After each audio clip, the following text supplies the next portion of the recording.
일본은 지금 아베 저격의 비극 부른 일본 통일교회 영감상법은 무엇?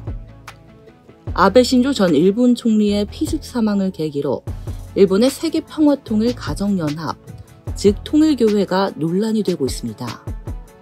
저격범 야마가미 데스야는 어머니가 통일교회에 우리 돈 10억 원 이상을 헌금해 가정이 무너졌고 이에 대해 원한을 품게 됐다고 경찰에 진술했습니다.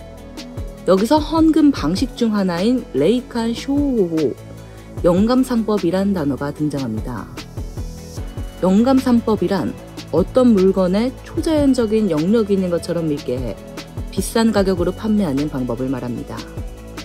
일본의 경우 1980년대 중반부터 성행해 사회 문제가 됐습니다. 그리고 지금도 그 피해가 계속되고 있습니다. 일본 경찰과 언론들은 아베 총리 저격범 야마가미의 어머니가 통일교회의 신자가 된 이후 파산에 이르게 된 원인 중 하나가 바로 이 영감상법과 관련이 있을 것으로 판단하고 있습니다. 영감상법은 어떻게 이루어질까요? 한 예를 들어보겠습니다. 일본 간사이 지방의 한 고령 여성은 2005년 교회 측으로부터 이런 얘기를 듣습니다. 이번에 당신 가족이 사망한 것은 당신의 선조들이 영계에서 고통받고 있기 때문이다. 당신이 고통받는 선조들의 영혼을 구해야 한다.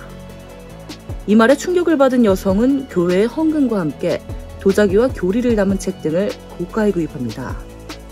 이 여성은 7년 동안 1억엔, 우리 돈 10억 원 이상을 교회에 냅니다.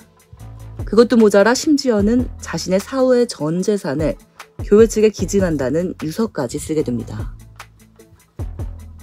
일본 전국 영감상법 대책 변호사 모임에 따르면 1987년 이후 통일교회 영감상법에 대해 피해 상담을 해온 총액은 무려 1조 2370억 원이 넘습니다. 지난 11일 기자회견에서 통일교회의 다나카 토미히로 회장은 2009년 교회 스스로 피해 방지 대책을 만든 이후 문제는 없다고 주장했습니다. 하지만 대책 마련 이후에도 피해 상담액이 1750억 원이 넘는다고 변호사 모임은 밝혔습니다.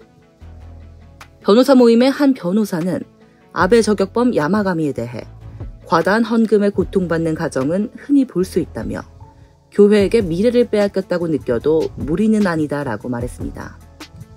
영감상법에 대한 보다 자세한 얘기는 다음 편에서 이어가겠습니다.